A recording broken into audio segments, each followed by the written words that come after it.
Ako si Sahani Kamong, galing sa College of Health Sciences, taking up Bachelor of Science in Midwifery. At ako ang gaganap na host sa talk show na ito. Magandang umaga sa inyo lahat. Ako si Siti Eliza Condaraan, ang inyong trivia host at editor. Ako si Jelan Ihajisatar, galing sa College of Health Sciences, taking a Bachelor of Science in Midwifery. Ako ang gaganap bilang philosopher ni Plato.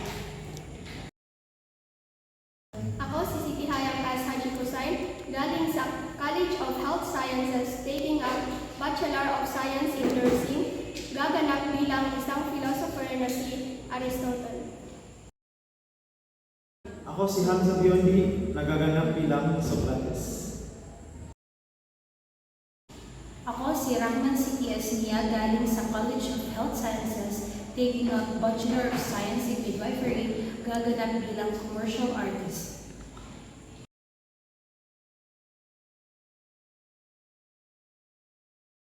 Magandang araw sa inyo lahat. Welcome sa Usapang Pilosopo. Kami ang inyong host. Ako si Sahani. At ako naman si Eliza Condaraan. Ngayon, ikinararangal ko magkaroon ng napaka-espesyal na panauhin mula ka sa Gracia. Una natin ipapakilala ang isang dakilang pilosopo na nagturo sa ating tungkol sa etika, lohika at katangian ng sarili. Mga binibini at Ginoo, let's welcome Aristotle.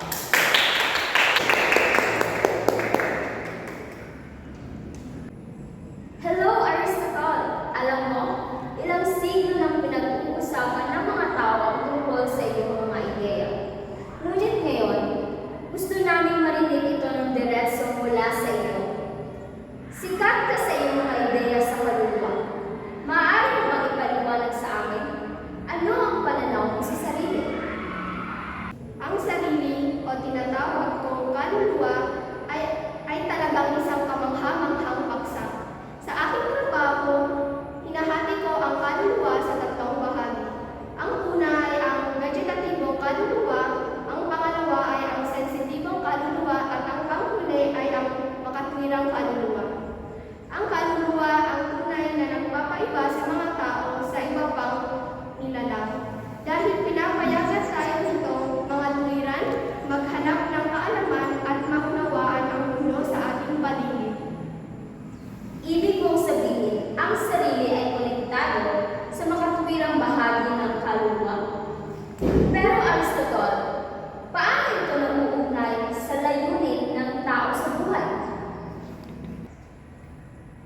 Tunay na, upang tunay na maunawaan ang sarili, dapat ding maunawaan ng isang tao ang eudaimonia o pag-unlad ng tao. Ang makatwirang kaluluwa ay tumutulong sa atin na makamit ang ating pinakamataas na potensyal na mamuhay ng isang marangal na buhay. Sa pamamagitan ng pagsasagawa ng mga bertud tulad ng katapangan at pagtitipid, nabubuo natin ang tinatawag kong golden mean. Ang balanse sa pagitan ng labis at kakulangan kapag nabubuhay tayo ayon sa katwiran at kabutihan, nakakamit natin ang eudaimonia, ang sumpulang layunin ng buhay ng tao. Naiintindihan ko. Ibig sabihin, ang sarili ay hindi lang tungkol sa kung sino tayo sa loob, kundi kung paano tayo namumuhay at isinasabuhay ang kabutihan. Nabanggit mo na ang tungkol sa mga virtud. Maaari mo bang ipaliwanag kung paano nakakatulong ang pag-unawa sa sarili sa pamumuhay ng may kabutihan? Upang mabuhay ng may kabutihan, kailangan munang makilala ang iyong sarili. Mahalaga ang pagkakaroon ng kamalayan sa sarili. Kung hindi mo maunawaan ang iyong mga hilig, kung ikaw ba ay may labis o kulang, hindi mo makakamit ang balanse. Ang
Salamat sa iyong paliwanag. Tunay ngang walang kupas ang iyong mga aral, Aristotle.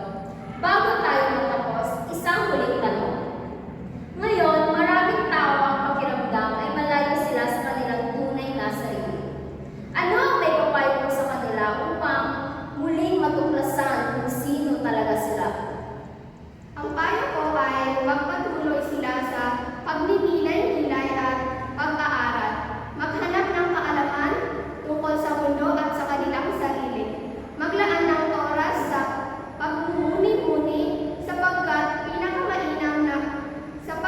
ang buhay na pinagninilayan ay siyang pinakamainam na buhay. Sa pamamagitan ng pag-unawa sa katwiran, kabutihan at sa kalikasan ng sarili, muling matutuklasan ang tunay na layunin sa buhay at mamumuhay ng may kaganapan. Grabe, yan ay isang napakagandang mensahe, Aristotle. Maraming salamat sa iyong karunungan. At muli, mga manonood, muli natin palakpakan ang isang napaka-espesyal nating filosofo, ang dakilang Aristotle.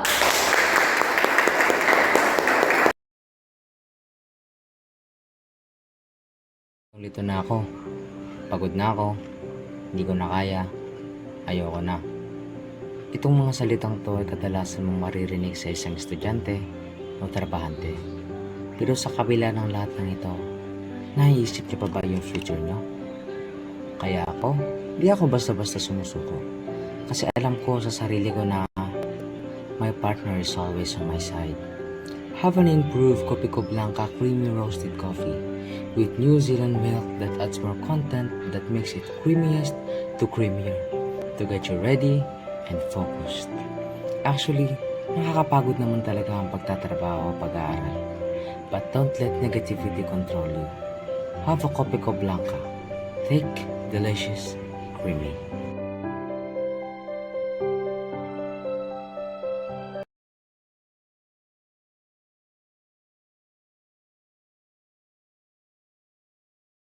Grabe, hindi pa ako nakaka-recover sa ating unang napaka-espesyal na panauhin. At ngayon naman ay meron pa tayong pangalawang isa pang espesyal na isa ring dakilang filosofo. Isang tao na ang filosofiya ay nakaka-apekto sa maraming henerasyon. Masaya ako ipakilala ang dakilang filosofo, si Plato.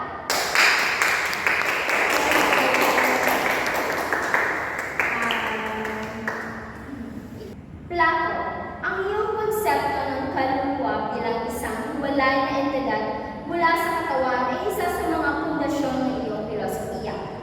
Maaari mo bang ipaliwanag kung bakit naniniwala ka na iiba ang kaluluwa sa material na mundo? Naniniwala ko ang kaluluwa o isip ay kabilang sa larangan ng mga idea, isang walang hanggan at hindi nagbabagong mundo. Ang katawan sa kabilang banda ay isang pansamantala at di sakdal na sisidlan para sa kaluluwa. Ang pagkakaiba na ito sa pagitan ng material at di material ay mahalaga para sa pag-unawa sa kalikasan ng patotohanan, ng katotohanan at ng kalagayan ng tao. Nabanggit mo ang teorya ng mga anyo. Maaari mo bang ipaliwanag kung paano nauugnay ang kaluluwa sa mga anyo ito? Ang mga anyo ay perpekto. Hindi nagbabagong mga ideya na umiiral ng malaya sa material na mundo. Ang kaluluwa bilang di material ay may kakayahang maunawaan ang mga anyong ito at makilala ang kanilang tunay na kalikasan. Sa pamamagitan ng pagninilay at pilosopikal na pagtatanong, maaari makamit ng kaluluwa ang alaman sa mga anyo at isang mas mataas na antas ng pag-iral. Plato, iminumungkahi ng iyong filosofiya na ang kaluluwa ay umiiral bago at pagkatapos ng kamatayan. Ano ang mga implikasyon nito para sa ating pag-unawa sa karanasang pantao? Ang paniniwala sa kawalang kamatayan ng kaluluwa ay nagbibigay ng kahulugan at layunin sa buhay. Iminungkahi nito na ang ating pangunahing layunin ay linangan ang kaluluwa at ihanda ito para sa isang mataas na pag-iral na lampas sa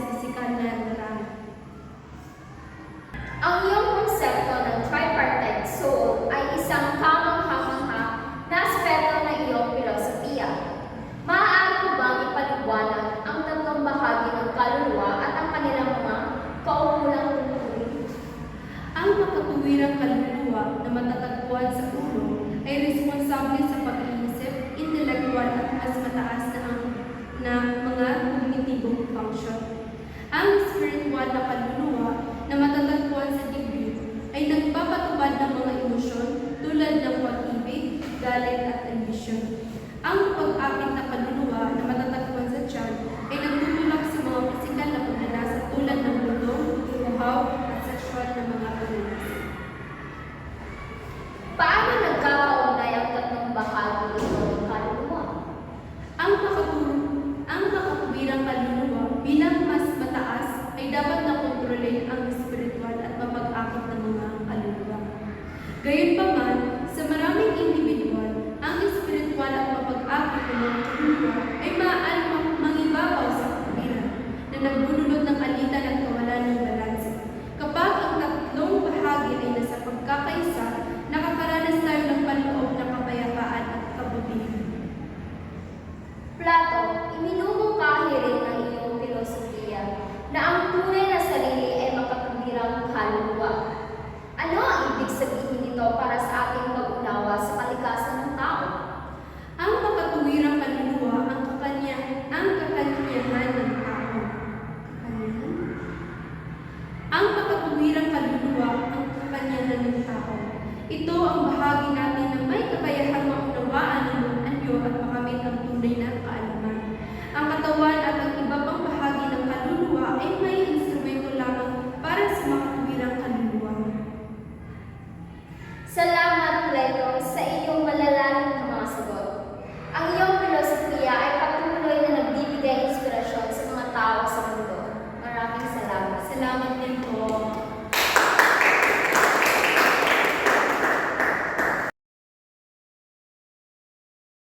Clover, they go together.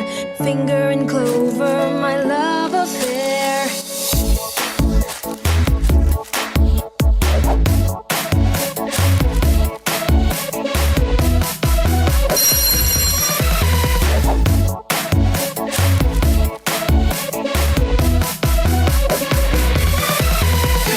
Lahat sisimutin, sarap ay ubusin. Clover na ang clover, like clover finger. Super cool kasama, saan man magpunta. Ikaw ang life of the party. Sa thesis rehearsal, mall or at the movie.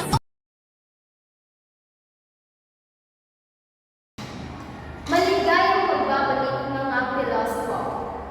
Hay, talaga namang masaya ang aking puso na nagkaroon ako ng oportunidad na makausap ang ating mga dakilang pilosopo.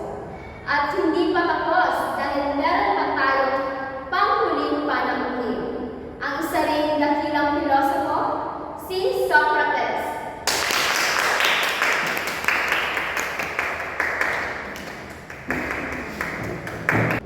Kamusta?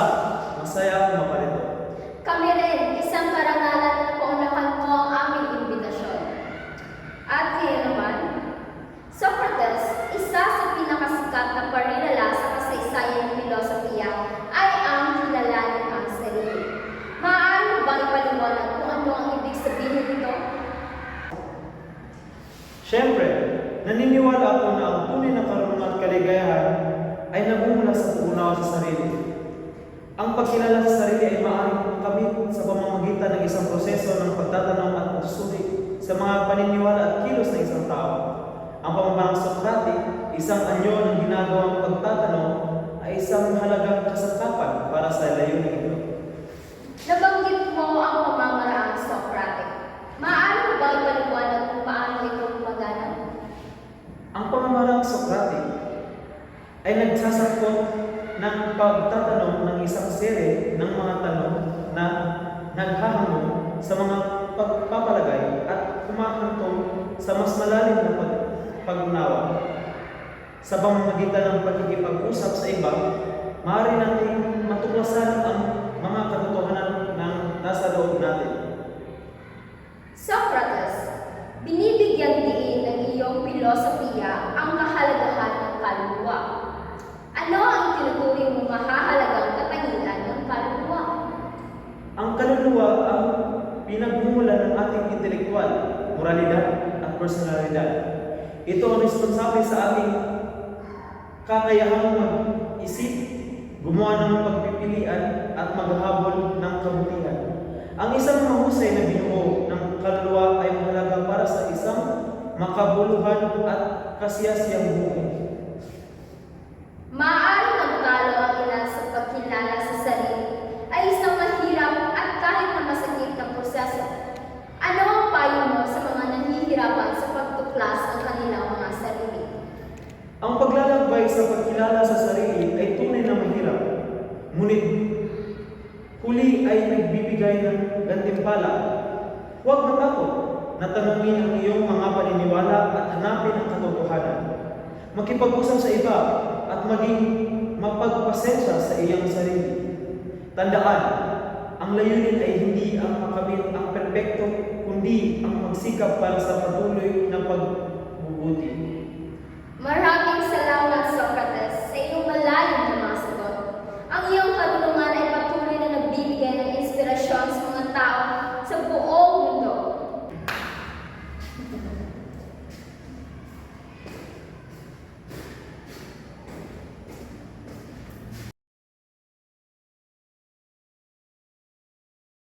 Alam natin ang feeling na yan. Yung sobrang init, pati ulo mo umiinit. Eh ang gusto mo lang naman ay mag-chill. Bigat sa feeling ng init na yan. Pero okay lang. Dahil easy na lang mag-cool down with the #1 lemon and lime refreshment, Sprite. O diba? Ganun lang kasimple. Mainit? Cool ka lang with Sprite.